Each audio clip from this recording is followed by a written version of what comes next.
আসসালামু আলাইকুম এভরিওয়ান। কি অবস্থা সবার? তোমাদের বহুল কাঙ্ক্ষিত জিকে লেকচার 1 এর বাংলাদেশ বিষয়াবলী জেইউআইবিএ জেইউ ইউনিট বি ইউনিটের জন্য ক্লাস নিয়ে আমি হাজির হয়েছি। MD Shakir Ahmed, student of army IBA Sylhet. So আজকের ক্লাসে আমরা শিখব বাংলাদেশ সম্পর্কিত কিছু গুরুত্বপূর্ণ তথ্য।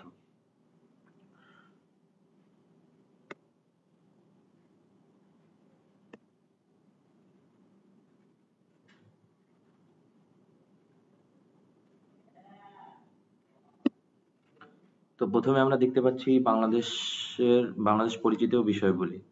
বাংলাদেশের অবস্থান তোমরা সবাই ইতিমধ্যে জেনে থাকবা। বাংলাদেশের সাংবিধানিক নাম গণপ্রজাতন্ত্রী বাংলাদেশ। গণপ্রজাতন্ত্রী বাংলাদেশ গণপ্রজাতন্ত্রী বাংলাদেশ ইংলিশে যেটাকে বলে দ্য পিপল রিপাবলিকস অফ বাংলাদেশ। বাংলাদেশের আয়তন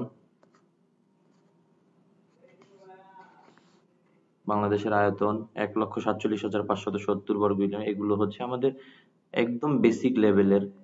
তারপর আমরা হচ্ছে এগুলো পরীক্ষার আগে একবার যদি টাচ করি তাহলে আমাদের জন্য বেটার। তো বাংলাদেশের অবস্থান দক্ষিণ এশিয়ার উত্তর গোলার্ধে ক্রান্তীয় অঞ্চল। এই জিনিসটা সব থেকে গুরুত্বপূর্ণ একটা জিনিস, যেটা আমাদের একটু আয়ত্তে রাখতে হবে। ক্রান্তীয় অঞ্চলে অবস্থিত বাংলাদেশ। বাংলাদেশের মধ্য দিয়ে কর্কট ক্রান্তি রেখা অতিবাহিত হয়েছে। কর্কট ক্রান্তি রেখা, যাকে বলা হয় ট্রপিক অফ ক্যান্সার ইংলিশে। এটা অনেক সময় ইংলিশ কোশ্চেনের ক্ষেত্রে আসে। ট্রপিক অফ ক্যান্সার কে কি বলা হয়, যেটা হচ্ছে বাংলাদেশের উপর থেকে যে কর্কট ক্রান্তি রেখা গেছে সেটার নাম। কর্কট ক্রান্তি রেখা এবং দ্রাঘিমা রেখাকে পরস্পর ছেদ করেছে ফরিদপুরের ভাঙা, যেখানে হচ্ছে আমাদের গত কয়েক বছর আগে হচ্ছে একটা মানমন্দির নির্মাণ করা হয়েছে। যেমন হচ্ছে ব্রিটেনে একটা মানমন্দির আছে, গ্রিনিস মানমন্দির। ওই গ্রিনিস মানমন্দিরের সাথে সামঞ্জস্যতা রেখে একটা মন্দির তৈরি করা হয়েছিল, সেটার নাম হচ্ছে বঙ্গবন্ধু মানমন্দির। ঢাকার প্রতিবাদ স্থান চিলির নিকটে প্রশান্ত মহাসাগরে ভাসছে। এটা একটা গুরুত্বপূর্ণ তথ্য। ওকে,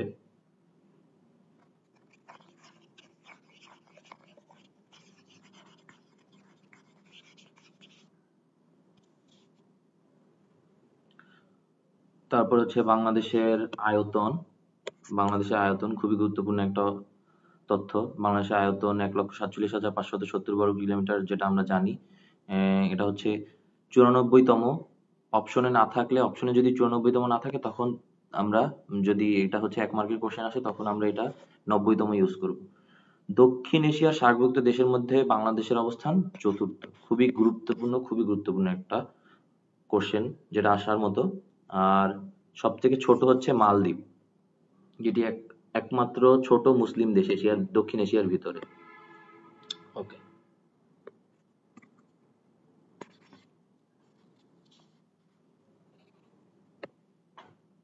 বাংলাদেশের রাজনৈতিক সমুদ্র সীমা ১২ নটিক্যাল মাইল, খুবই গুরুত্বপূর্ণ একটা তথ্য। বাংলাদেশের অর্থনৈতিক সমুদ্র সীমা ২০০ নটিক্যাল মাইল, বা ১ নটিক্যাল মাইল সমান হচ্ছে 1.86 কিলোমিটার। এটা একটা খুবই গুরুত্বপূর্ণ তথ্য। ২০০ নটিক্যাল মাইল হচ্ছে বাংলাদেশের অর্থনৈতিক সমুদ্র সীমা।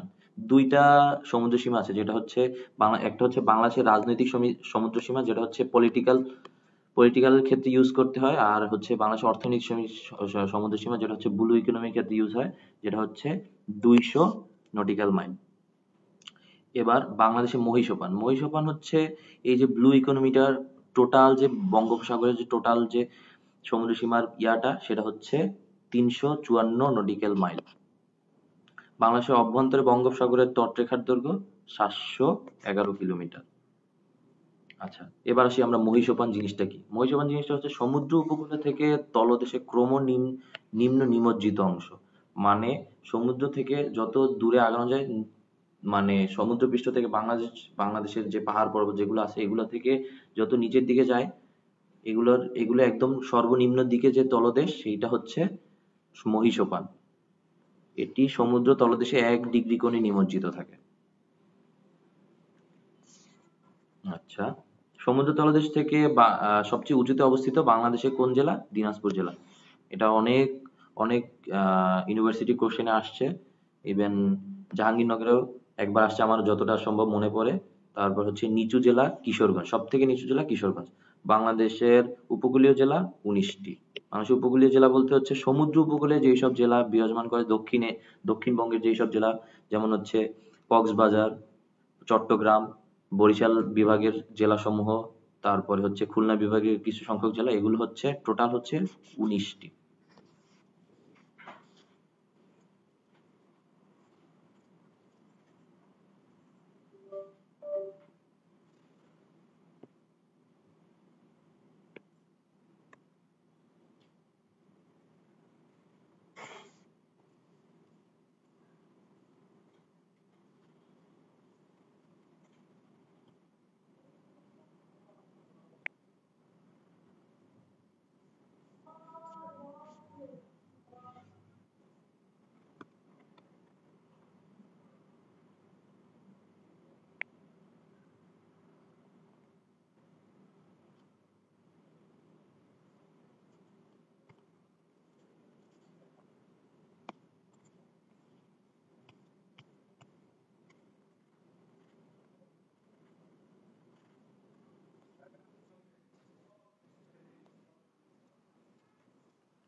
আন্তর্জাতিক সমুদ্র বিষয়ক আদালত, আইটিএলওএস, যেটা সদর দপ্তর হচ্ছে জার্মানির হামবুর্গে, যেটা হচ্ছে আন্তর্জাতিক সমুদ্র বিষয়ক, যেটা হচ্ছে ব্লু ইকোনমি, সেটার আদালত হচ্ছে আইটিএলওএস।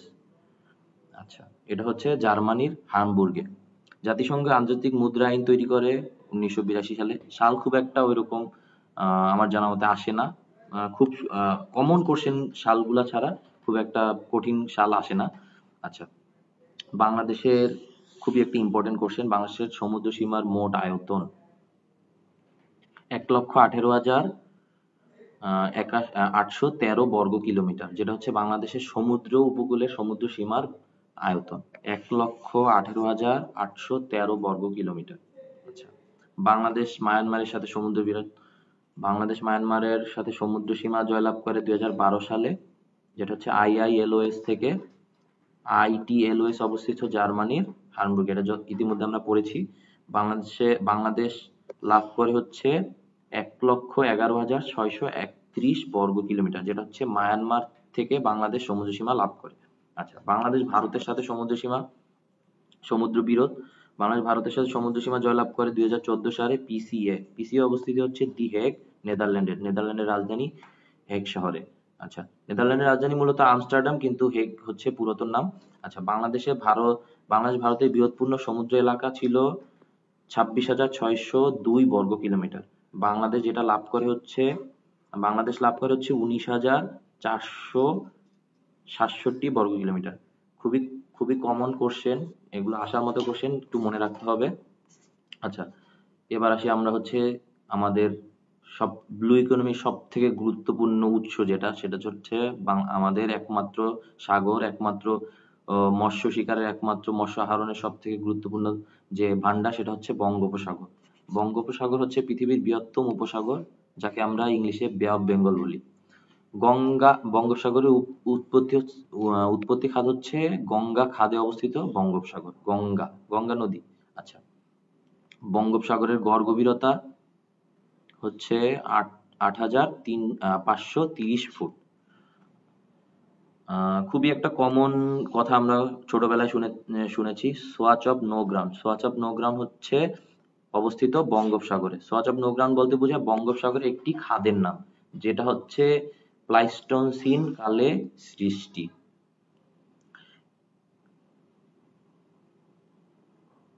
নাইনটি ইস্ট রাইট বাংলাদেশের কোন অংশের সাথে সম্পর্কিত? সেটা হচ্ছে বঙ্গোপসাগর। বাংলাদেশের ভৌগোলিক সীমানা বাংলাদেশের উত্তরে ছোটবেলায় আমরা হচ্ছে সাধারণ জ্ঞানের ছোট ছোট বইয়েতে আমরা এগুলো পড়েছি। বাংলাদেশের উত্তরে ভারতের পশ্চিমবঙ্গ, আসাম, মেঘালয়, তারপরে বাংলাদেশের দক্ষিণে বঙ্গোপসাগর, আন্দামান ও নিকোবর দ্বীপপুঞ্জ। আন্দামান নিকোবর দ্বীপপুঞ্জটা হচ্ছে ভারতের অংশ, যেটা আমরা ভারতের অংশ হিসাবে জানি। একটা দ্বীপ, যেটা ইংলিশে বলে সেন্টিনেল আইল্যান্ড। আচ্ছা, বাংলাদেশের পশ্চিমে হচ্ছে পশ্চিমবঙ্গ, ভারতের পশ্চিমবঙ্গ, যেটা কলকাতা নামে পরিচিত। বাংলাদেশের পূর্বে হচ্ছে আসাম, ত্রিপুরা, মিজোরাম এবং মিয়ানমার।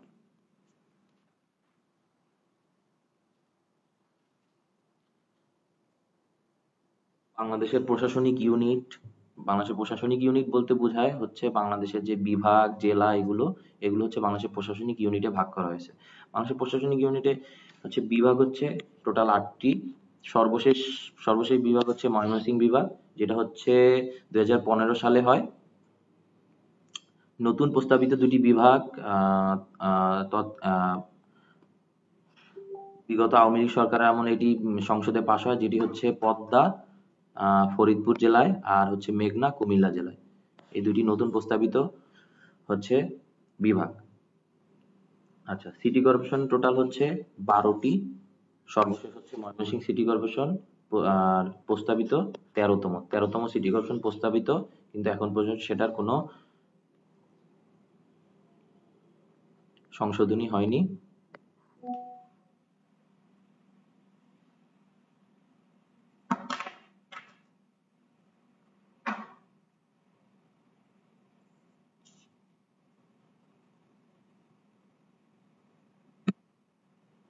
আচ্ছা, জেলা হিসেবে আমরা জানি জেলা ৬৪টি। সরি,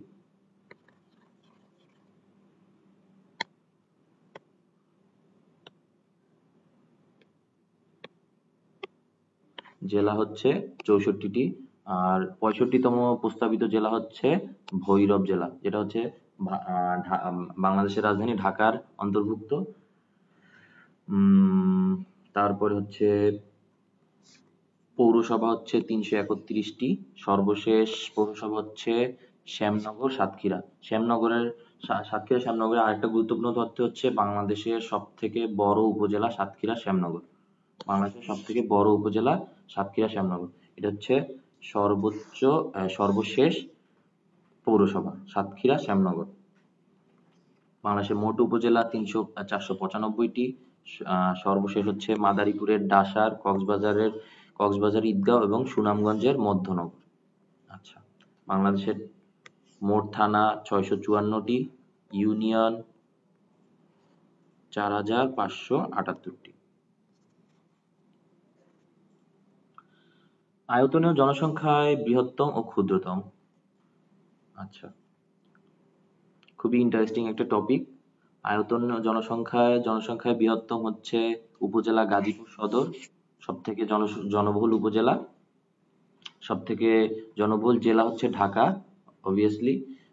সবথেকে জনবহুল বিভাগও ঢাকা, আর সবথেকে জনবহুল সিটি কর্পোরেশনও ঢাকা। খুবই ইজি মনে রাখার, খুবই ইজি টেকনিক। জেলা, বিভাগ, সিটি কর্পোরেশন তিনটাই ঢাকা, আর সবথেকে জনবহুল উপজেলা হচ্ছে গাজীপুর। জনসংখ্যায় ক্ষুদ্রতম, সবথেকে ছোট জনসংখ্যায় ক্ষুদ্রতম, মানে সবথেকে কম জনবসতির ইউনিয়ন হচ্ছে সেন্ট মার্টিন, যেটি হচ্ছে কক্সবাজারের টেকনাফে অবস্থিত। আচ্ছা, উপজেলা হচ্ছে জনসংখ্যায় ক্ষুদ্রতম উপজেলা থানচি, বান্দরবনের।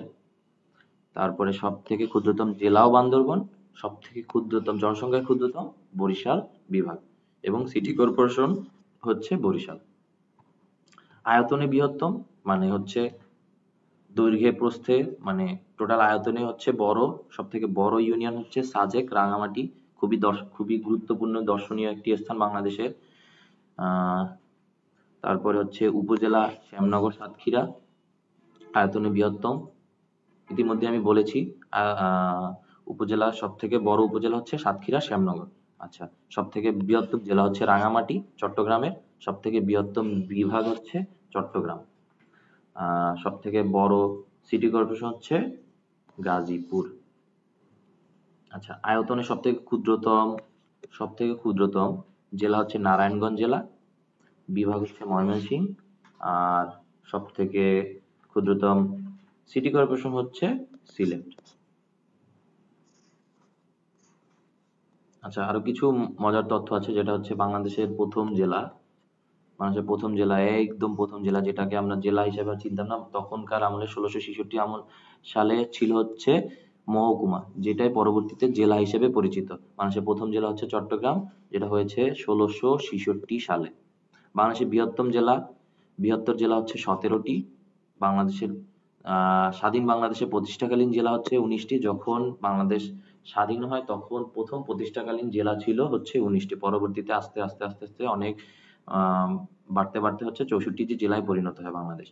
আচ্ছা, স্বাধীন বাংলাদেশের প্রথম নবগঠিত জেলা হচ্ছে জামালপুর। যেটা হচ্ছে স্বাধীন বাংলাদেশের 20তম জেলা ছিল। 64টি জেলা গঠন করা হয় হচ্ছে 1984 সালে, খুব বেশি একটা দিন আগে না। বাংলাদেশের টোটাল 64টি জেলা হয় 1984 সালে। স্বাধীনতার পূর্বে ও স্বাধীনতার পর বাংলাদেশে বিভাগ ছিল সর্বমোট 4টি। স্বাধীনতার পূর্বে ও স্বাধীনতার পরে বাংলাদেশে বিভাগ ছিল হচ্ছে সর্বমোট 4টি। আচ্ছা, স্বাধীনতার পর প্রথম গঠিত বিভাগ হচ্ছে বরিশাল বিভাগ, যেটি গঠিত হয় হচ্ছে 1993 সালে। ময়মনসিংহ বিভাগ গঠিত হয়, ওই যে আগেই বলেছিলাম, 2015 সালে।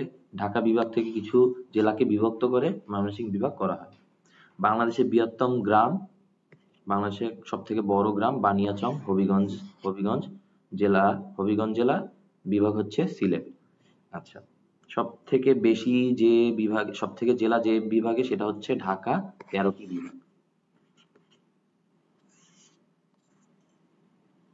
বাংলাদেশ ও ভারতের সাথে সীমান্ত রেখার নাম হচ্ছে, এখানে হচ্ছে আমাদের টাইপিং মিস্টেক, এটার নাম হবে রোড ফ্লিক লাইন। খুবই গুরুত্বপূর্ণ, রিসেন্ট টাইমে খুবই গুরুত্বপূর্ণ একটি তথ্য, কারণ বর্তমানে হচ্ছে বাংলাদেশের সীমান্তবর্তী এলাকাগুলোতে কিছু ঝামেলা চলতেছে, তো বিএসএফ এর সাথে বাংলাদেশের বর্ডার গার্ড বাংলাদেশের সাথে, তো এটা খুবই ইনফরমেটিভ একটি তথ্য। বাংলাদেশ ভারতের সাথে সীমান্ত রেখার নাম হচ্ছে রোড ফ্লিক লাইন। ওকে,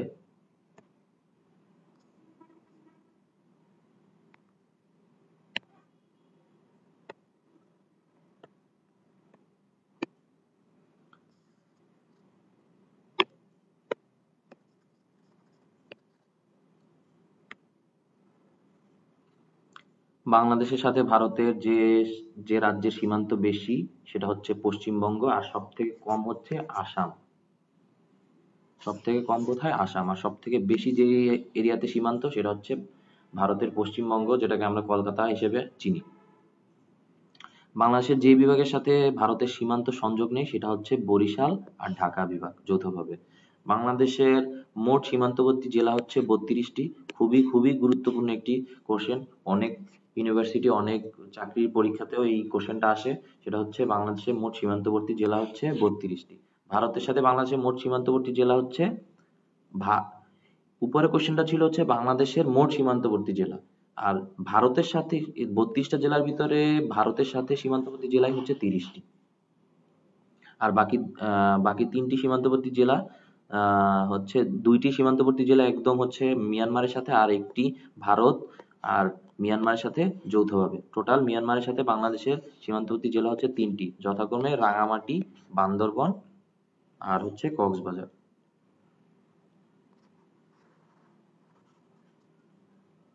মিয়ানমারের কয়টি প্রদেশের সাথে বাংলাদেশের সীমানা রয়েছে? 2টি, যেটা হচ্ছে রাখাইন ও চীন। মিয়ানমারের 2টি প্রদেশ।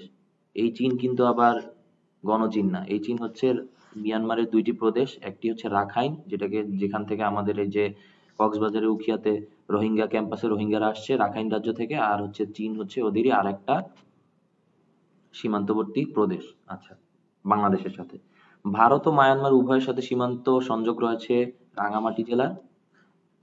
যেটা আমি আগেই বলেছিলাম, মায়ানমারের সাথে বাংলাদেশের সীমান্তবর্তী জেলা 3টি, তার ভিতরে হচ্ছে রাঙামাটি ভারতের সাথেও সীমানা আছে, আর আবার হচ্ছে মিয়ানমারের সাথেও সীমানা আছে। বাংলাদেশের চাঁপাইনবাবগঞ্জ জেলার সাথে ভারতের জেলা হচ্ছে মুর্শিদাবাদ। চাঁপাইনবাবগঞ্জ রাজশাহী বিভাগের মুর্শিদাবাদ জেলা। আমরা অনেকেই জানি সিরাজউদ্দৌলা হচ্ছে এই মুর্শিদাবাদে।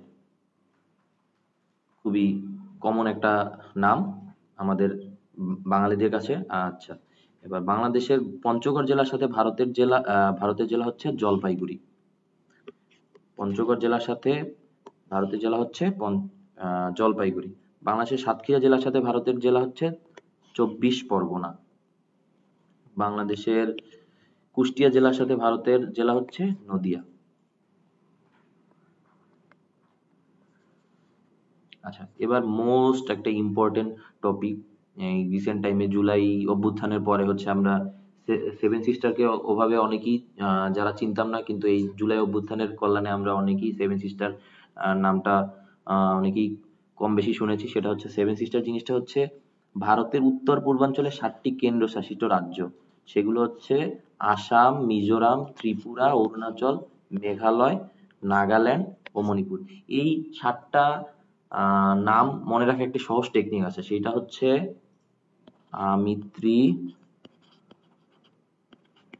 আমিত্রি অ মে নাম। সরেয়াতে হচ্ছে আসাম, ময়ূরশিকারে মিজোরাম, তয়রফলায় রশ্মিতে হচ্ছে ত্রিপুরা, অধে হচ্ছে অরুণাচল, ময়কারে মে হচ্ছে মেঘালয়, নয়াকারে না হচ্ছে নাগাল্যান্ড, আর হচ্ছে মতে মণিপুর। এই টোটাল 7টা আমরা এই শর্টকাটে আমরা মনে রাখতে পারি। যদি আমাদের 7টা নাম আলাদা আলাদা ভাবে মনে রাখতে কষ্ট হয়, তখন আমরা কি করতে পারি, আমিত্রি অমে নাম, এভাবে আমরা এই 7টা সেভেন সিস্টারের আমরা নাম খুব সহজে আমরা মনে রাখতে পারি। আচ্ছা, সীমান্তবর্তী বাহিনী। সীমান্তবর্তী বাহিনীর কাজ কি আমরা সবাই জানি।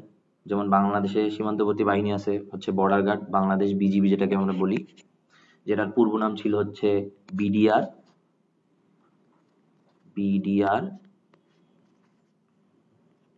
যেটা হচ্ছে ফুল মিনিং ছিল হচ্ছে বাংলাদেশ রাইফেলস।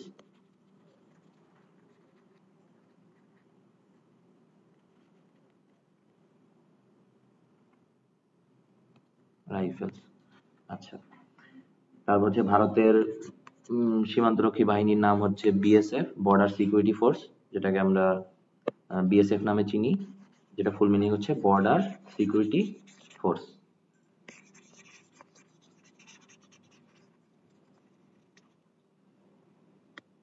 আচ্ছা, পাকিস্তানের সীমান্তবর্তী বাহিনীর নাম হচ্ছে রেঞ্জার্স, মিয়ানমারের সীমান্তবর্তী বাহিনীর নাম হচ্ছে বিজিপি, বর্ডার গার্ড, ওদের হচ্ছে পুলিশ। আচ্ছা, বর্ডার গার্ড, পুলিশ, বিজিপি। আচ্ছা, খুবই একটা হট টপিক, গুরুত্বপূর্ণ সব সময়ের ক্ষেত্রে, সেটা হচ্ছে বাংলাদেশের ছিটমহল। আচ্ছা, ছিটমহল জিনিসটা কি? ছিটমহল জিনিসটা হচ্ছে কোনো রাষ্ট্রের যে এলাকা চতুর্দিক থেকে অন্য একটি রাষ্ট্র দ্বারা পরিবেষ্টিত, সেটি হচ্ছে ছিটমহল।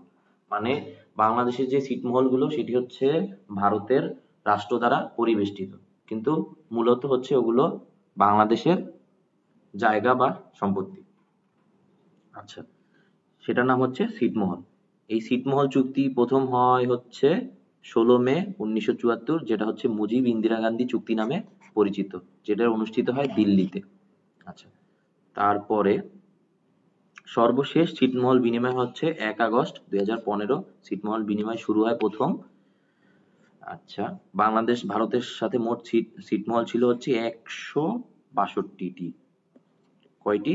162টি ছিটমহল হচ্ছে বাংলাদেশ ভারতের মোট ছিটমহল। আচ্ছা, ভারতের অভ্যন্তরে বাংলাদেশের ছিটমহল ছিল কয়টি? 51টি।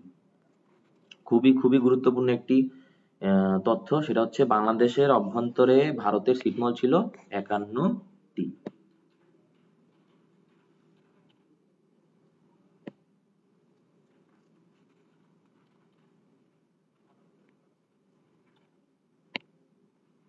ওকে, বাংলাদেশের অভ্যন্তরে ভারতের ছিটমহল ছিল, বাংলাদেশের ভিতরে কিন্তু আবার ভারতের কিছু ছিটমহল ছিল, সেগুলোর সংখ্যা হচ্ছে 111টি। আর ভারতের ভিতরে বাংলাদেশের ছিটমহল ছিল 51টি। আর বাংলাদেশের অভ্যন্তরে ভারতের ছিটমহল ছিল 111টি। বাংলাদেশের ছিটমহলগুলো অন্তর্ভুক্ত ছিল ভারতের পশ্চিমবঙ্গ রাজ্যের। আচ্ছা, বাংলাদেশের ছিটমহলগুলো অন্তর্ভুক্ত ছিল ভারতের পশ্চিমবঙ্গ রাজ্যের। ছিটমহল বেষ্টিত জেলা বলা হতো লালমনিরহাটকে।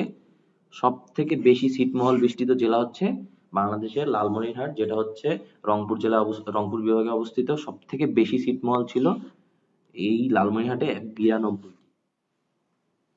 খুবই কিছু কিছু গুরুত্বপূর্ণ ছিটমহল যেগুলো নিয়ে কয়েকবার খবর আলোচনা হয়েছে, সেগুলো হচ্ছে দহগ্রাম অঙ্গরপোতা, অবস্থান লালমনিরহাট জেলার পাটগ্রাম উপজেলা, পাটগ্রাম উপজেলার তিস্তা নদীর তীরে। এটি ছিল বাংলাদেশের সব থেকে বড় ছিটমহল। আচ্ছা, যদি এরকমও কোশ্চেন আসতে পারে বাংলাদেশের সব থেকে বড় ছিটমহল কোনটি, সেটি হচ্ছে, আমরা এক বাক্যে লিখে দিতে পারি, দহগ্রাম অঙ্গরপোতা। সেটা কোথায়? লালমনিরহাট জেলার পাটগ্রাম উপজেলায় তিস্তা নদীর তীরে। আচ্ছা, তারপর হচ্ছে আমরা শুনেছি 3 বিঘা করিডোর নামে একটা জিনিস। 3 বিঘা করিডোর হচ্ছে মূলত একটি ছিটমহলের নাম। 3 বিঘা করিডোর দিয়ে হচ্ছে এই ছিটমহলের সাথে যোগাযোগ করা হতো। আচ্ছা, এটা রোড, এটা টাইপিং মিস্টেক, এটা হবে road flick, road flick, road flick রেখা। আচ্ছা, রোড ফ্লিক রেখাটা কি? রোড ফ্লিক রেখা হচ্ছে 1947 সালে দেওয়া হয় ভারত ও পাকিস্তান সীমান্ত চিহ্নিত করার জন্য। এখন বাংলাদেশ ভারতের সীমানা হচ্ছে রোড ফ্লিক। তখন উপমহাদেশ তো ছিল ভারত পাকিস্তান নামে। যখন 1947 সালে আহ আহ ব্রিটিশদের কাছ থেকে স্বাধীনতা লাভ করে, তখন তো দুইটি দেশ ছিল, সেটি হচ্ছে ভারত ও পাকিস্তান। কিন্তু পরবর্তীতে যখন পাকিস্তান থেকে বাংলাদেশ আলাদা হয়ে যায়, তখন বাংলাদেশ ভারতের সাথে এই সীমানা হয়, যেটির নাম হচ্ছে রোড ফ্লিক রেখা।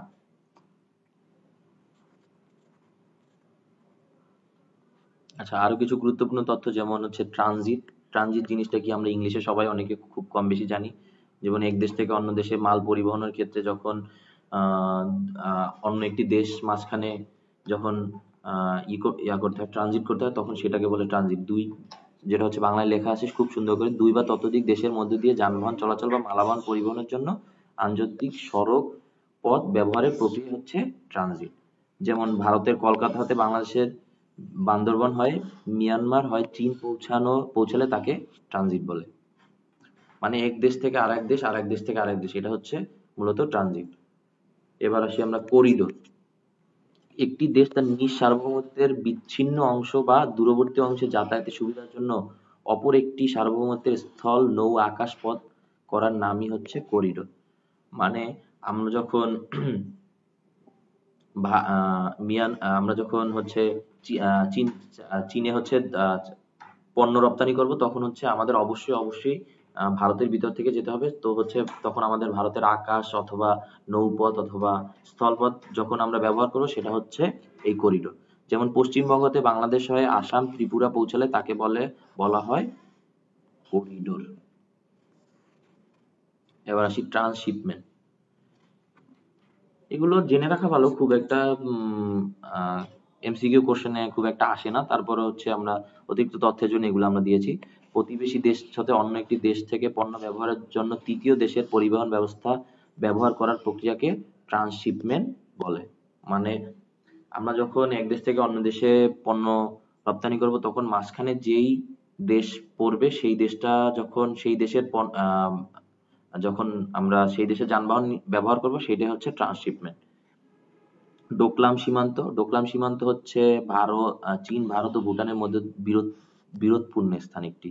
মানে এই তিন দেশের মাঝখানে এই সীমান্তটা নিয়ে মূলত বিরোধ, সেটার নাম হচ্ছে ডোকলাম সীমান্ত। শিলিগুড়ি করিডোর। শিলিগুড়ি করিডোর হচ্ছে বাংলাদেশ ও নেপালের মধ্যবর্তী ভারতের সংকীর্ণ অঞ্চল। একে আবার চিকেন স্নেকও বলা হয়। এই চিকেন স্নেক নিয়ে রিসেন্ট টাইমে খুবই খুবই আলোচনা করা হয়েছে। চিকেন স্নেক বা যেটা বাংলাদেশ ভারতের সীমানার ভিতরে একটা দেখতে কিছুটা মুরগির গলার মতো দেখতে আর কি।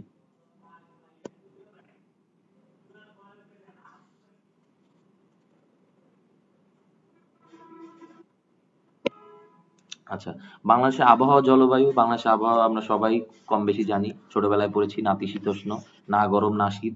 জলবায়ু, জলবায়ু হচ্ছে ক্রান্তীয় মৌসুমী আর্দ্র সমভাবাপন্ন জলবায়ু। বার্ষিক গড় বৃষ্টিপাত, বাংলাদেশের বার্ষিক গড় বৃষ্টিপাত হচ্ছে 203 সেন্টিমিটার। সর্বোচ্চ বৃষ্টিপাত ও শীতলতম স্থান হচ্ছে লালখান সিলেট। সিলেট জেলা হিসেবে যদি সিলেট থাকে তাহলে হচ্ছে সিলেট দিতে হবে, আর যদি জেলার নাম উল্লেখ করা না থাকে অপশনে তখন আমরা কি দিব, লালখান সিলেট। অঞ্চল হচ্ছে উত্তর পূর্বাঞ্চল। সিলেট অবশ্যই আমরা জানি উত্তর পূর্বাঞ্চলে অবস্থিত। সর্বনিম্ন বৃষ্টিপাত ও উষ্ণতম স্থান, যেখানে সব থেকে কম বৃষ্টিপাত এবং সব থেকে বেশি উষ্ণতা থাকে সেটা হচ্ছে লালপুর নাটোর, যেটা হচ্ছে রাজশাহী বিভাগে অবস্থিত। শীতলতম স্থান, সব থেকে শীতলতম স্থান হচ্ছে শ্রীমঙ্গল। অপশনে যদি সিলেট না থাকে তখন আমরা কি দিব, শ্রীমঙ্গল। শ্রীমঙ্গল হচ্ছে সিলেটের একটি উপজেলা। আচ্ছা, শীতলতম মাস, সব থেকে শীতলতম মাস হচ্ছে জানুয়ারি মাস। আহ উষ্ণতম মাস হচ্ছে এপ্রিল, খুবই গুরুত্বপূর্ণ একটি তথ্য। তারপর হচ্ছে স্বতন্ত্র ঋতু হচ্ছে বর্ষাকাল। বাংলাদেশে ভূ উপগ্রহ কেন্দ্র রয়েছে 4টি। ভূ উপগ্রহ কেন্দ্রের কাজ কি আমরা জানি। ভূ উপগ্রহ কেন্দ্র হচ্ছে আমাদের বাংলাদেশের যে আবহাওয়া, সামগ্রিক আবহাওয়া বা পরবর্তীতে ঝড় বন্যা কি হবে না হবে এইগুলা হচ্ছে ভূ উপগ্রহ কেন্দ্র থেকে প্রথম সতর্কতা জারি করে। সেটা হচ্ছে সেই যে সতর্কতা জারি যেখান থেকে করে সেটা হচ্ছে ভূ উপগ্রহ কেন্দ্রের মূলত কাজ, যেখানে হচ্ছে আবহাওয়ার সামগ্রিক তথ্য খবরাখবর থাকে। বাংলাদেশের ভূ উপগ্রহ কেন্দ্র হচ্ছে 4টি। আবহাওয়া কেন্দ্র আছে হচ্ছে, এই যে আমরা যে আবহাওয়ার কথা বললাম, এটা একটা হচ্ছে ভূ উপগ্রহ কেন্দ্র, যেটা হচ্ছে বাংলাদেশে টোটাল বাংলাদেশ সহ আশেপাশের দেশের যে আবহাওয়া, সামগ্রিক আবহাওয়া ওইটা নিয়ে যে তথ্য আলোচনা করে সেটা হচ্ছে ভূ উপগ্রহ কেন্দ্র। আর আবহাওয়া বাংলাদেশের সামগ্রিক যে আবহাওয়া কেন্দ্র সেটা হচ্ছে 4টি, যেটা হচ্ছে এই আবহাওয়া কেন্দ্রে এই নিয়ে কাজ করা হয়। আচ্ছা, আবহাওয়া স্টেশন হচ্ছে 15টি, 35টি, সরি। ভূকম্পন পর্যবেক্ষণ কেন্দ্র হচ্ছে 4টি। সমুদ্র বন্দরের জন্য সতর্ক সংকেত 11টি। আমরা সচরাচর শুনে থাকি অনেক সময় উপকূলে যাদের বাড়িঘর আছে, যেমন হচ্ছে পটুয়াখালী, ভোলা, বরিশাল, খুলনা, তারপর হচ্ছে কক্সবাজার আশেপাশের মানুষজন এরা সব থেকে বেশি এই জিনিসটা শুনে থাকে, সেটা হচ্ছে আহ, সকল নৌযান ও আহ, আহ, ট্রলারকে হচ্ছে 1 নম্বর সতর্কতা সংকেত, 2 নম্বর মহাবিপদ, 4 নম্বর মহাবিপদ সংকেত দেওয়া হয়। সেই সংকেত হচ্ছে টোটাল হচ্ছে 11টি। বাংলাদেশ সমুদ্র বন্দরের সংকেত 11টি, আর নদী বন্দরের জন্য হচ্ছে 4টি। সর্বোচ্চ হচ্ছে 4 নম্বর মহাবিপদ সংকেত নদী বন্দরের জন্য।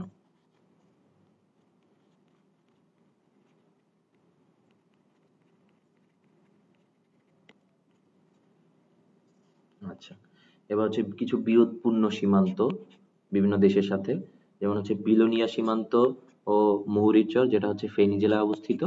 নির্মলচর রাজশাহীতে। নির্মলচর কিন্তু কোনো চর না, এটা হচ্ছে ভারতের সাথে সীমান্ত, আহ, চর হিসেবে পরিচিত, কিন্তু এটা হচ্ছে রাজশাহী জেলায় অবস্থিত। তারপর হচ্ছে নয়াদ্বীপ, বাঁশবাড়িয়া, দক্ষিণ তালপট্টি, যেটা হচ্ছে সাতক্ষীরা। সাতক্ষীরা হচ্ছে খুলনা বিভাগের একটি অন্যতম অন্যতম জেলা। নয়াগ্রাম হচ্ছে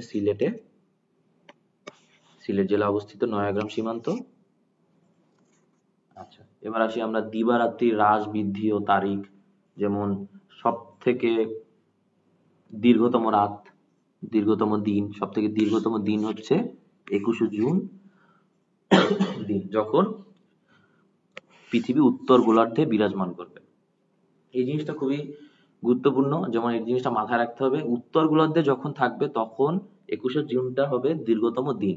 আর যখন ওই 21শে জুনই দক্ষিণ গোলার্ধে পৃথিবীটা বিরাজমান করবে তখন হচ্ছে আবার দীর্ঘতম রাত হবে। ওই দিন হবে হচ্ছে দীর্ঘতম রাত। আর তখন যখন উত্তর গোলার্ধে দীর্ঘতম দিন তখন সব থেকে ক্ষুদ্রতম রাত হচ্ছে 21শে জুন উত্তর গোলার্ধ। আবার দক্ষিণ গোলার্ধে যেদিন হচ্ছে দীর্ঘতম রাত ওই দিন হচ্ছে ক্ষুদ্রতম দিন, সব থেকে ছোট দিন। আচ্ছা, 22শে ডিসেম্বর হচ্ছে সব থেকে দীর্ঘতম রাত উত্তর গোলার্ধে, কিন্তু আবার ক্ষুদ্রতম দিন হচ্ছে ওই উত্তর গোলার্ধে।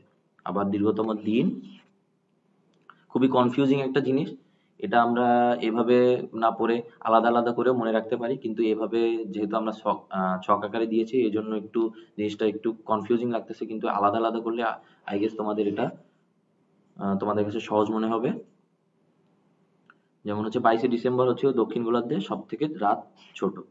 আচ্ছা, 21শে মার্চ এবং 23শে সেপ্টেম্বর পৃথিবীর সর্বত্র দিন-রাত সমান হয়।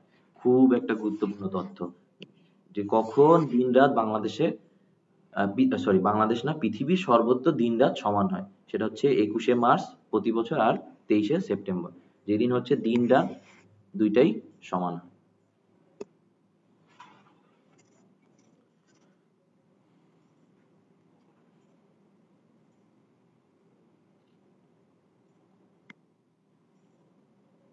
আচ্ছা, আবহাওয়া অধিদপ্তরের কাজ কি?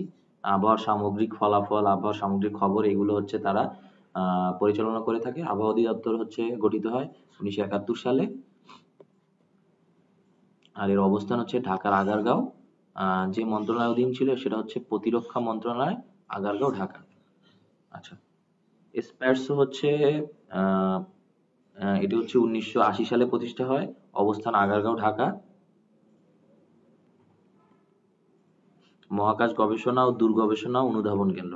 স্প্যাসোর কাজ হচ্ছে মহাকাশ গবেষণা ও দূর অনুধাবন কেন্দ্র, মানে মহাকাশের সামগ্রিক যে গবেষণা সেটা হচ্ছে এখানে করা হয়। আচ্ছা, ঘূর্ণিঝড় ও দুর্যোগের পূর্বাভাস দেওয়া হয় এখান থেকে, আর এটাও হচ্ছে প্রতিরক্ষা মন্ত্রণালয়ের অধীনে।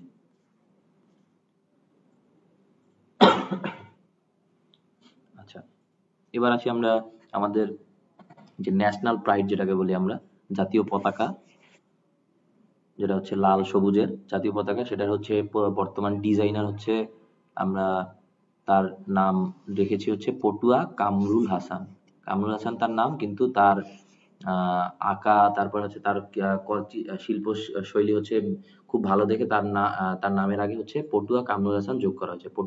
বর্তমান ডিজাইনের নাম হচ্ছে পটুয়া কামরুল হাসান। আচ্ছা, মানচিত্র খচিত বাংলাদেশের জাতীয় পতাকার প্রথম ডিজাইনার কুমিল্লার শিবনারায়ণ দাস। খুবই একটি গুরুত্বপূর্ণ তথ্য, ছোটবেলায় আমরা অনেক সময় সাধারণ জ্ঞান বইতে আমরা এটা পড়ছি।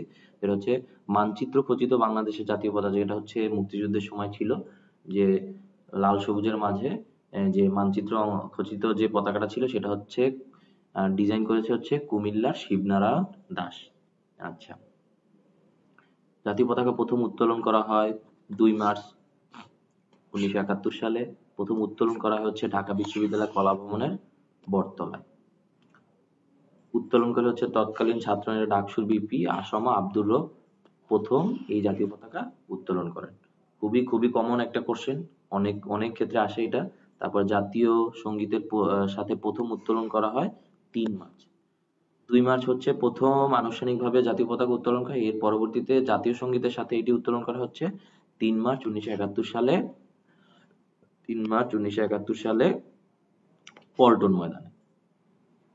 আচ্ছা, তারপর জাতীয় সঙ্গীতের সাথে প্রথম জাতীয় পতাকা উত্তোলন করেন হচ্ছে শাহজাহান সিরাজ, তৎকালীন ছাত্র নেতা। তারপর হচ্ছে আনুষ্ঠানিকভাবে জাতীয় পতাকা প্রথম উত্তোলন করে হচ্ছে আনুষ্ঠানিকভাবে একদম ঘটা করে জাতীয় সঙ্গীত আর কি জাতীয় পতাকা উত্তোলন করা হয় হচ্ছে 23 মার্চ 1971।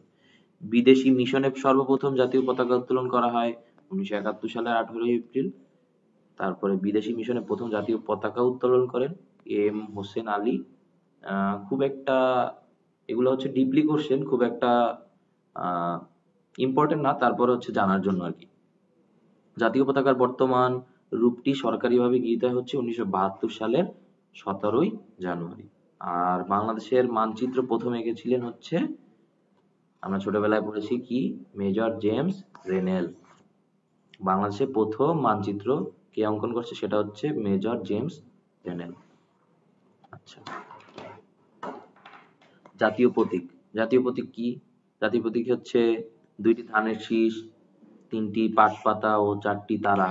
আমরা আমরা কয়েন মুদ্রায় আমরা সবসময় দেখে থাকি, কয়েন বা মুদ্রায়, ধাতব মুদ্রা যেটাকে আমরা বলি, মুদ্রায় এই জাতীয় প্রতীকটা দেখি, যেটার রূপকারও হচ্ছে পটুয়া কামরুল হাসান।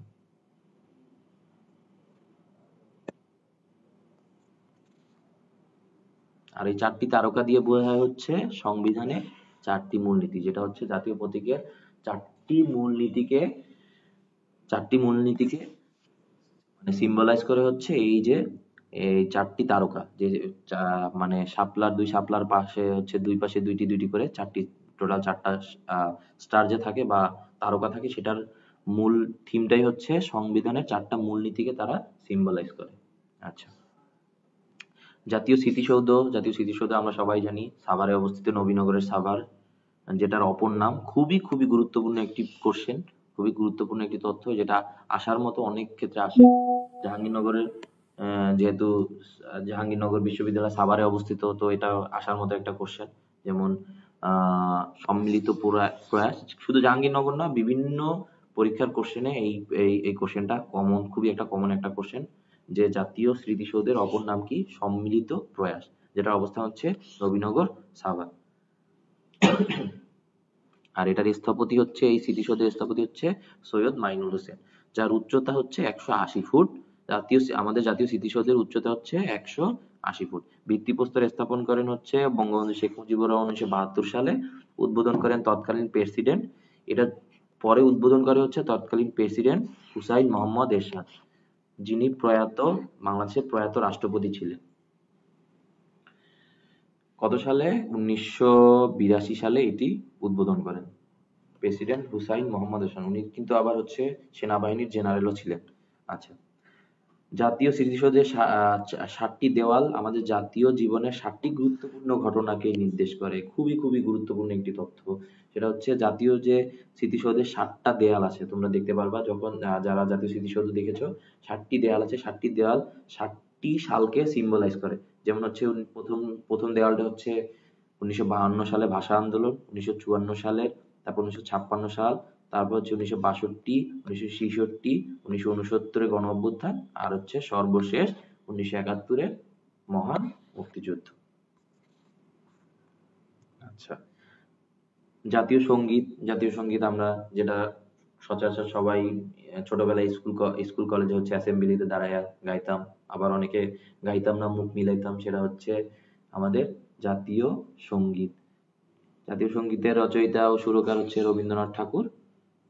রচনার প্রেক্ষাপট হচ্ছে 1905 সালে বঙ্গভঙ্গ, যেটা হচ্ছে বাংলা 1312 অব্দ। গানটি প্রথম প্রকাশিত হয় বঙ্গদর্শন পত্রিকায় 1905 সালে। অন্তর্ভুক্ত হয় গীতবিতান গ্রন্থের। গানটি রবীন্দ্রনাথের যে গ্রন্থের স্বরবিতান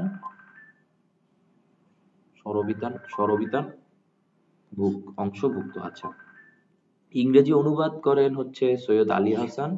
সুর করেন বাউল গণন হকরার। আমি কোথায় পাবো তারে, আমার মনের মানুষ জেরে। গানের অনুকরণে হচ্ছে এই সুরটা করা হয় জাতীয় সঙ্গীতের। আচ্ছা, সরকারিভাবে গৃহীত করা হয় হচ্ছে 13 জানুয়ারি 1972 সালে, মানে হচ্ছে মুক্তিযুদ্ধের পরে, দেশ স্বাধীনের পরে। আচ্ছা, সর্বপ্রথম যে চলচ্চিত্রে গানটি ব্যবহার করে সেটা হচ্ছে 1970 সালে মুক্তিপ্রাপ্ত জহির রায়হান, প্রখ্যাত লেখক, প্রখ্যাত কি বলতে পারি আমরা, চলচ্চিত্র নির্মাতা জহির রায়হান। জহির রায়হানের জীবন থেকে নেওয়া চলচ্চিত্রে প্রথম আমরা আমাদের আমাদের জাতীয় সঙ্গীতটি ব্যবহার করা হয়। গানটি ব্যবহার করা হয় হচ্ছে 1970 সালে জহির রায়হানের জীবন থেকে নেওয়া চলচ্চিত্রতে, মনে রাখতে হবে। গানটিতে বিশেষভাবে প্রাধান্য পায় বাংলার প্রকৃতির কথা। খুবই সিম্পল একটি কোশ্চেন, আমরা সবাই জানি। মোট চরণ সংখ্যা হচ্ছে জাতীয় সঙ্গীতের মোট চরণ মানে মোট লাইন হচ্ছে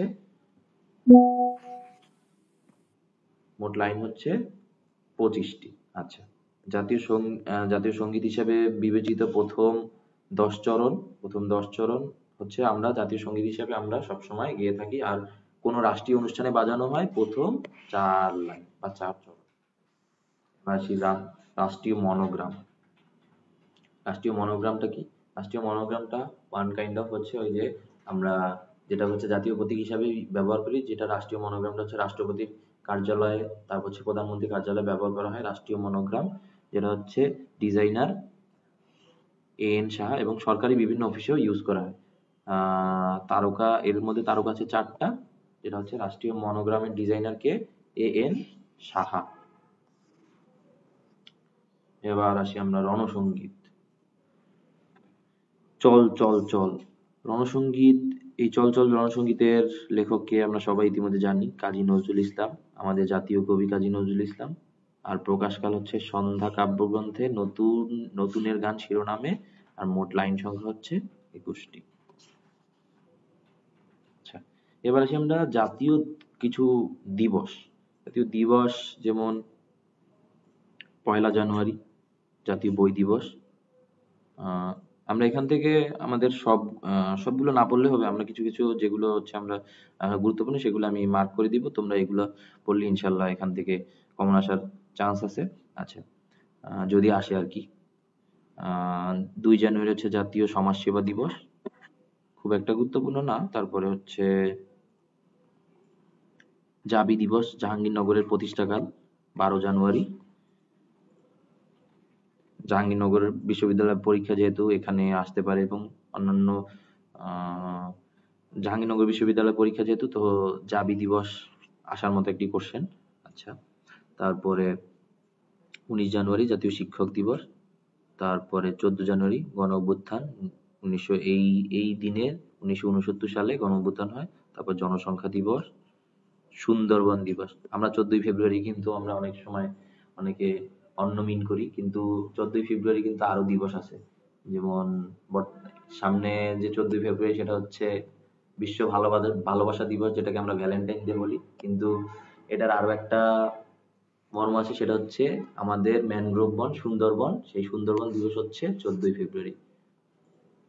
আচ্ছা, তারপরে 21শে ফেব্রুয়ারি আমাদের আন্তর্জাতিক মাতৃভাষা দিবস, যেটা হচ্ছে আমাদের প্রাইড। তারপরে ভোটার দিবস 2 মাস, পতাকা দিবস। আচ্ছা, এগুলো আমরা হচ্ছে যেগুলো যেগুলো আমরা মার্ক করে দিই, এগুলো আমরা পড়বো। 17ই মার্চ শিশু দিবস। 25 মার্চ খুবই খুবই গুরুত্বপূর্ণ একটি গণ গণহত্যা দিবস। এই দিনে পাকিস্তানি হানাদার বাহিনীরা আহ গণহত্যা চালায় ঢাকা সহ বিভিন্ন এলাকায়। আচ্ছা, তারপর 26শে মার্চ আমরা সবাই জানি স্বাধীনতা দিবস, যেটা আমাদের জাতীয় দিবস হিসেবে পরিচিত। 3 এপ্রিল জাতীয় চলচ্চিত্র দিবস, খুব একটা চলচ্চিত্র ক্ষেত্রে যদি কোশ্চেন আসে তখন আসার মতো একটি কোশ্চেন। তারপরে হচ্ছে 17ই এপ্রিল মুজিবনগর দিবস। তারপরে হচ্ছে খুব খুব খুব গুরুত্বপূর্ণ একটি 4 নভেম্বর আমাদের সংবিধান দিবস। আমাদের যে এই যে গুরুত্বপূর্ণ সংবিধানটি এই তারিখে হচ্ছে আনুষ্ঠানিকভাবে যাত্রা শুরু করে। তারপর হচ্ছে 15 নভেম্বর কৃষি দিবস, আর 21 নভেম্বর সশস্ত্র বাহিনী দিবস, যেটাকে ইংলিশে বলে আর্ম ফোর্সেস ডে। ওকে।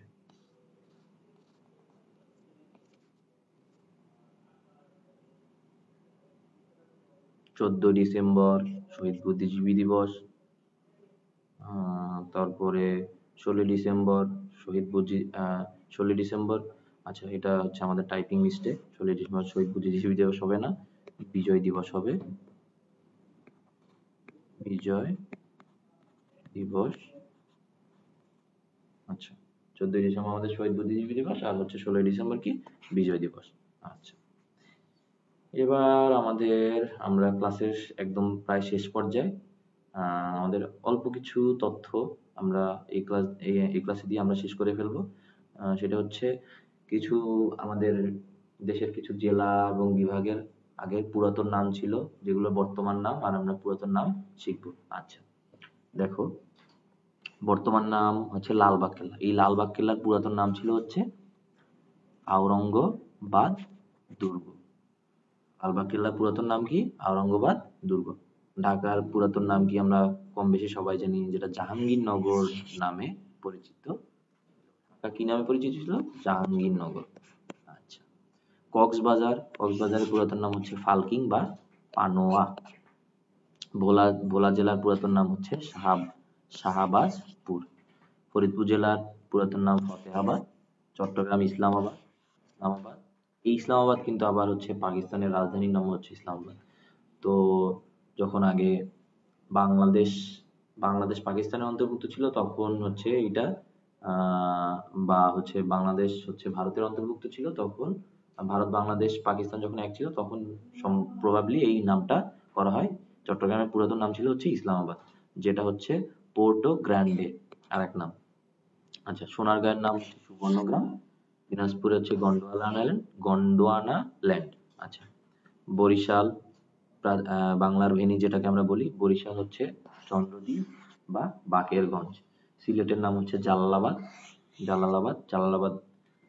হচ্ছে সিলেটের পুরাতন নাম বা শ্রীহট্ট। বাগেরহাট হচ্ছে খলিফাতাবাদ। এই খলিফাতাবাদ হওয়ার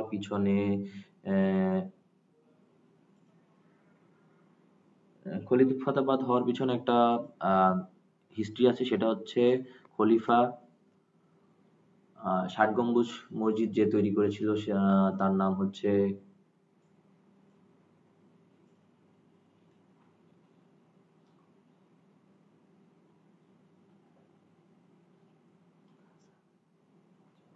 ষাট গম্বুজ মসজিদের প্রতিষ্ঠাতা হচ্ছে খান জাহান আলী। খান জাহান আলীর নাম অনুসারে হচ্ছে এই খান জাহান আলী তখন হচ্ছে যখন বাগেরহাটে প্রথম আসেন তখন হচ্ছে এই বাগেরহাটের নামকরণ করেন হচ্ছে খলিফাতাবাদ। আচ্ছা আচ্ছা, খলিফাবাদ, সরি, খলিফাবাদ। আর হচ্ছে যশোরের যেটা সেটা হচ্ছে খলিফাতাবাদ।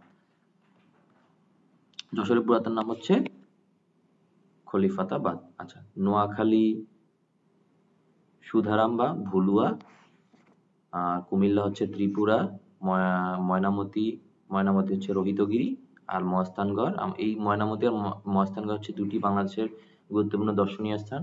মহাস্থানগড়ের পুরাতন নাম ছিল হচ্ছে পুণ্ডনগর। বাংলাদেশের প্রথম প্রথম বলা যায় প্রথম যে আধুনিক সেটা হচ্ছে পুণ্ডনগর। আচ্ছা, এবার কিছু আমাদের ভৌগোলিক নাম আছে, এটা এটা করে আমরা হচ্ছে আমাদের আজকের মতো ক্লাস শেষ করব।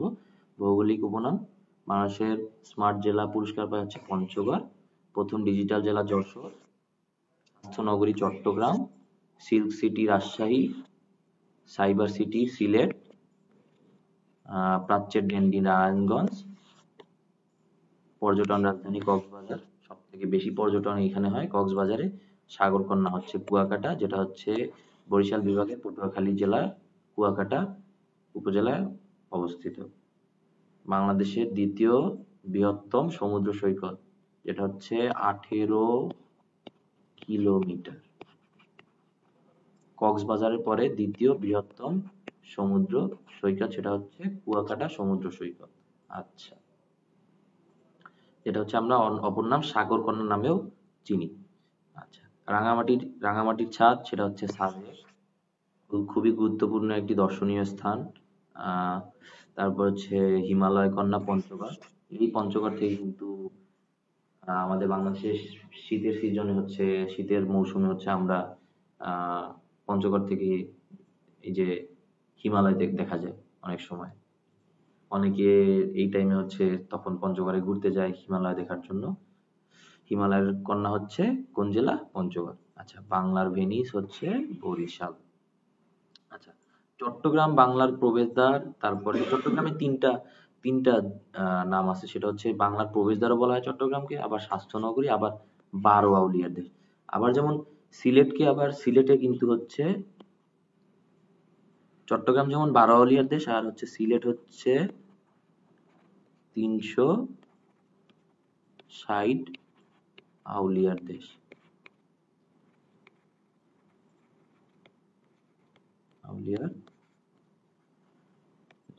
তো এই ছিল আজকের মতো ক্লাস।